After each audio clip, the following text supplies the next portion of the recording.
Thomas Massie, one of few Republicans that are actually trying to get to the bottom of this Jeffrey Epstein thing, despite the fact that Donald Trump doesn't want to get to the bottom of this Jeffrey Epstein thing. Is it that the Republicans fear Trump so much, but they agree with you privately? I just talk about that for a minute. Yeah. Is that it? That's it. That's it in a nutshell. I don't think my colleagues are happy about covering up for pedophiles, but that's what's happening. And it's so sick and twisted. The reason they're doing it is because they're terrified of President Trump's political machine.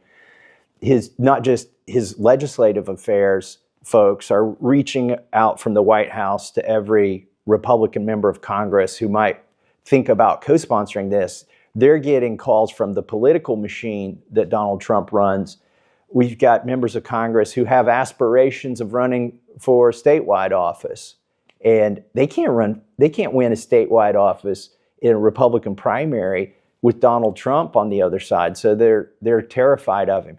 With three big exceptions, 3 women have co-sponsored this resolution: Marjorie Taylor Greene, Lauren Boebert, and Nancy Why Mace. aren't they terrified of President I Trump? think, number one, because they're women, they feel obligated to take up for the women who've been abused. Thomas Massie described a suppression of rights and principles from these folks who are elected officials because they have aspirations for growth and political expediency in their own right. This is not a democracy, is what he just described. These are a bunch of people who are kowtowing to a dictator because that's the only way they're going to get political power. Despite the fact that Jeffrey Epstein's birthday book has finally been given to from the Jeffrey Epstein estate to the House Oversight Committee that's been asking for it. And wow, here's that picture that Donald Trump and them said doesn't exist. The outline drawing of a woman with this weird, poetic, creepy, nasty message between him and Jeffrey Epstein and all the secrets that they hold, with this scribble, scrabble signature at the bottom where he would imagine a woman's pubic hairs would be. This is what Trump said at the time. I'm just gonna give you guys a full laydown of what it is there where he started and then where the excuses now are. This is maddening stuff. Here's Donald Trump when that Wall Street Journal article first came out talking about the birthday book. I don't do drawings. I'm not a drawing person. I don't do drawings. Sometimes people say, would you draw a building? And I'll draw 4 lines and a little roof, for a charity stuff. But I'm not a drawing person. I don't do drawings of women, that I can tell you. They say there's a drawing of a woman, and I don't do drawings of women. And also, Epstein was always a very controversial guy. I was at a very high position, pretty much all my life. In all fairness, I've been doing this for a long time. I had the top show on television. I had the #1 bestsellers. I had everything, right? And I was a very successful business guy. He was a very controversial. Who would do a controversial drawing? Now, with that being said, they say there were many letters done by many people, and in many big people, big successful people. But I just don't. When you talk about files, I just keep going back, and other people too. Even the enemy says this thing is not correct, because if we had it, we would have used it on the guy. It's a bad issue. They say it's a good issue for Trump. Do you know that my poll numbers are up 4.5 points since this ridiculous Epstein stuff? My poll numbers have gone up 4.5 points because people don't buy it. Okay, people don't buy it. And he's gone, and we want to focus on trade deals. I want to focus on the deal we just made with the European Union, which is the biggest trade deal in history. It's the biggest deal, I think, in history, not just trade deal. So if they would have had something, they would have used it. Yeah. Again, that's when the Wall Street Journal article first came out talking about this birthday book, which, by the way, it can't be used for all those bullshit excuses that he kept going with because it was at the Epstein estate. But I just want to point out the fact that he and J.D. Vance kept talking about how he does not have drawings. Even Eric Trump, his dumbass son, said the same thing. He doesn't have drawings. There's no such thing as drawings except for those drawings that we kept seeing. I can tell you my father does not sketch out cartoon drawings. I mean, it's insane. J.D. Vance said this at the time as well, too, because he figures, if he says it this way, people will start believing him. Forgive my language, but this story is complete and utter bullshit. The Wall Street Journal should be ashamed for publishing it. Where's this letter? Would you be shocked to learn they never showed it to us before publishing it? Does anyone honestly believe this sounds like Donald Trump? Yes. Yeah, we honestly believe it because we've heard Donald Trump talk about how he's a predator. We've had adjudicated cases about how Donald Trump is a predator, a rapist, actually. E. Jean Carroll won that case, as well as a monetary lawsuit that, again, he tried to have taken down just a couple days ago, and another court said, no, pay her the money, you rapist. But still, we shouldn't believe it because J.D. Vance's dumbass said that we shouldn't believe it. Everybody who denies it now, just know that they're either a pedophile or they support pedophiles. One of them is Representative Tim Burchett. I mean, anybody can do a signature. We've seen the auto pen's been used quite a bit with the Biden administration. So I've never known Trump to be much of an artist either. So I kind of draw that into question. There's a history of him drawing the thing is, it's been there for 4 years and now it's just come out. I just don't buy it. So you think really someone might have just forged this somehow and sent this to the somehow it's so easy to do. I just don't buy any of it right now because we have a prior administration that's had a history of dishonesty, and they bring something like this out now. Why wouldn't they bring it out during the campaign? None of it makes any sense. Tim Burchett is either that stupid or he thinks people he's talking to are that stupid. It's probably both. So he said somehow they would have forged it with an auto pen.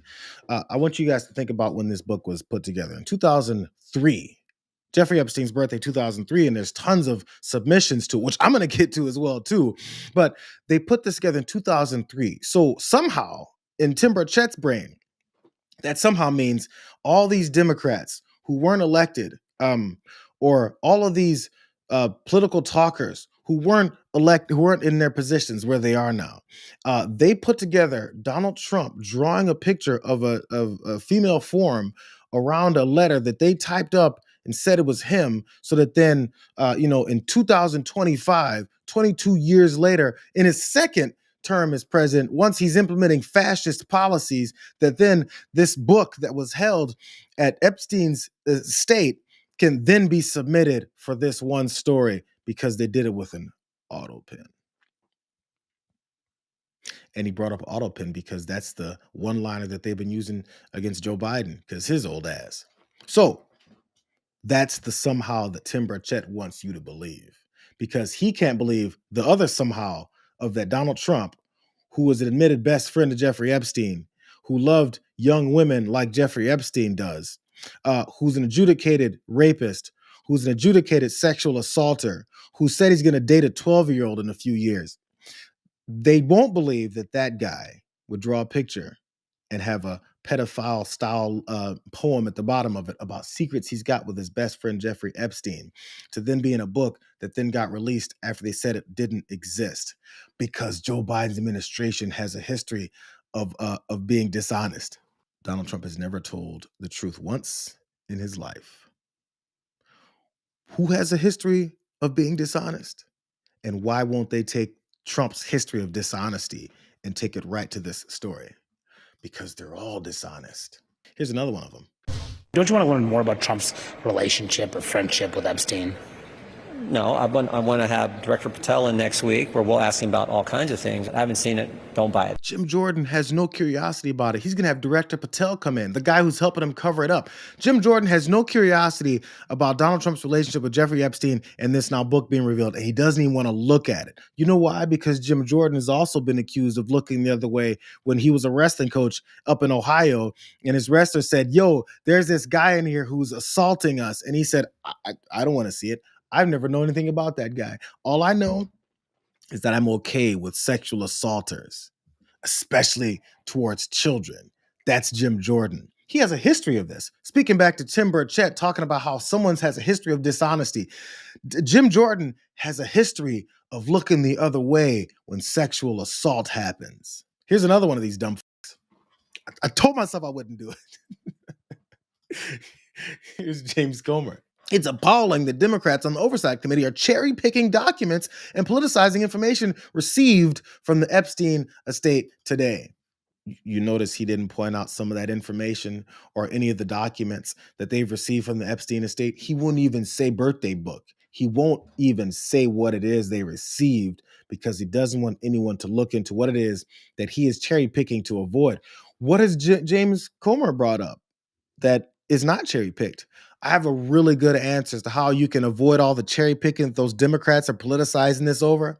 Is you can show us everything in it that actually wasn't cherry picked. What's the rest of it? Show me the rest of the cherries, bro. Show me all the leaves on the vine. Show me exactly what it is that's in this book that's been cherry picked but's been avoided. Give it to us, bro. You're like the chairman of this whole committee. Show us what's in it. But you know what? All he's got is a tweet saying it's been cherry picked. You know, if I've got a full document and I've got the power to do this, and other folks in my same committee have cherry picked all of it, I'd go, here it is. What? Look at their lies. Here's the rest of it. James Comer isn't doing that. Caroline Leavitt jumped on the train too. I'm sorry, the pedophile supporting train. She tweeted, the latest piece published by the Wall Street Journal proves, in all capitals, as long as she puts it in capitals, I guess it's truth, proves this entire birthday card story is false. As I've said all along, it's very clear President Trump did not draw this picture and he did not sign it. President Trump's legal team will continue to aggressively pursue litigation. Furthermore, the quote reporter who wrote this hatchet job reached out for comment at the exact same minute he published his story, giving us no time to respond. This is fake news to perpetuate the Democrat Epstein hoax. Maybe she's upset that he didn't give her a full day to come up with the next batch of lies and the next batch of trying to discredit him based off of the truth that they revealed. The best they've got is that the Wall Street Journal piece proves that Donald Trump didn't do any of this stuff. Hey, you know what I've got? I've got the Wall Street Journal piece that she said proves it. I read the whole thing. You won't be surprised to hear that none of it proves it. Here's a couple parts from that Wall Street Journal article that Caroline Leavitt said proves he didn't do it. On Monday, House Oversight Committee members confirmed that they received a copy of the birthday book, including the letter bearing Trump's signature, and a second letter that references Trump with a crude joke about a woman from another Epstein associate. The Wall Street Journal in July reported on the book and the letter bearing Trump's name, which contained typewritten text framed by the outline of a naked woman. The letter concluded, "Happy birthday, and may every day be another wonderful secret." The signature was squiggly Donald below the waist, mimicking pubic hair. Wait, that first part didn't prove Caroline Leavitt's point. Maybe this part will prove Caroline Leavitt's point. Let's see. Trump has denied writing the letter or drawing the picture, calling it a fake thing. He also filed a lawsuit against the Journal's reporters, Journal publisher Dow Jones, parent company News Corp, and executives, alleging defamation and saying the letter was non-existent. Okay. A Dow Jones spokeswoman said, "We have full confidence in the rigor and accuracy of our reporting." Caroline Leavitt, the White House press secretary, the liar that we're talking about right now, said in a social media post that Trump's legal team will continue to pursue its defamation case against the Journal. Quote, "As I've said all along, as I just told you guys, it's very clear President Trump did not draw this picture and did not sign it," is what Leavitt posted that I just read about. I'm still waiting for the part of this Wall Street Journal article that proves Caroline Leavitt's point. If you guys don't believe me, you think I've cherry picked the way that James Comer says that Democrats are cherry picking, you can read the whole article. It's in the Wall Street Journal. It's really easy to find. Here's the last part that disproves what Caroline Leavitt said proves.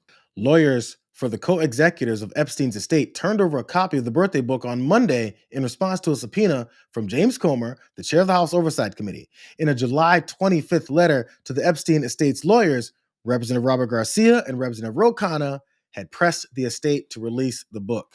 I'm still trying to figure out how this birthday book that the Wall Street Journal reported on in July had Donald Trump with this picture that we just saw, with exactly what they described it looking like and containing, how was somehow been proven to be a full lie, when at the time he said it didn't exist. What made it come out of thin air? Is this motherfucking David Copperfield? What magician type of shit is this? This guy should be out on the street in Las Vegas or something. No, he should have his own show. This guy can pull a birthday book out of his ass. James Comer, who said this has been cherry-picked, was a part of the committee that subpoenaed this book. Why is James Comer, who's calling this a cherry-picked pieces of evidence, somehow concoct an entire book out of thin air when it didn't exist? Remember earlier, JD Vance called it bullshit. Remember earlier he said that? This is what he's saying now that it's been proven that he's bullshitting. He said the Democrats don't care about Epstein. Oh, we've gotten here now. They don't even care about his victims. That's why they were silent about it for years. The only thing they care about is concocting another fake scandal like Russiagate to smear President Trump with lies. No one is falling for this BS. That last sentence is right, but it's about you. No one is falling for this BS. The people who are supporting you aren't falling for it. They're following along. Thomas Massie said that in the beginning. You guys are afraid of this old rickety pedophile. You're afraid of him. But I hope you keep your children from him. Just because you support it doesn't mean they should be victims as well. Still, the Democrats don't care about Epstein. That's weird. That's weird. Here's another post from that same guy. His name is JD Vance. This is in September of 2021, back when the Democrats didn't care. Remember when we learned that our wealthiest and most powerful people were connected to a guy who ran a literal child sex trafficking ring? And then that guy died mysteriously in jail. And now we just don't talk about it. It's kind of weird, isn't it? It's weird how JD Vance's evolution from saying that we should have done something about Jeffrey Epstein and that rich and powerful people are connected and all in it, then shifted on to this story about rich and powerful connected people being connected to Jeffrey Epstein because it's Donald Trump. It doesn't exist. Oh, now that it exists, Democrats didn't care about it. Except now JD Vance doesn't care about it. Do you know why he doesn't care about it? Because this guy has told many cameras that he doesn't care about it. Mr. President, I know you've urged people to move on, but I'm curious, why do you think your supporters in particular have been so interested in the Epstein story and so upset about how it's been handled? Why do you think that is? Why they would be so interested. He's dead for a long time. He was never a big factor in terms of life. I don't understand what the interest or what the fascination is. Are you still talking about Jeffrey Epstein? This guy's been talked about for years. Are people still talking about this guy, this creep? For some reason, Democrats don't care. That's what the vice president of the United States said. For some reason, Democrats don't care. You know what else he said? He said Democrats don't even care about Epstein survivors. As somebody who voted for this administration and for somebody who rode the coattail of the whole campaign being based on, hey, listen, we are going to resolve this by formally releasing all of the documentation that's been withheld, and we want answers too. You know, my party didn't show up for me. My party was a very big disappointment for me. Pretty much everybody in his administration said that this would be something, would be a priority, and that they would release the files. So I am extremely disappointed. And JD Vance just told her and the rest of anyone else that supported these guys, Democrats don't care. And let's stop talking about this.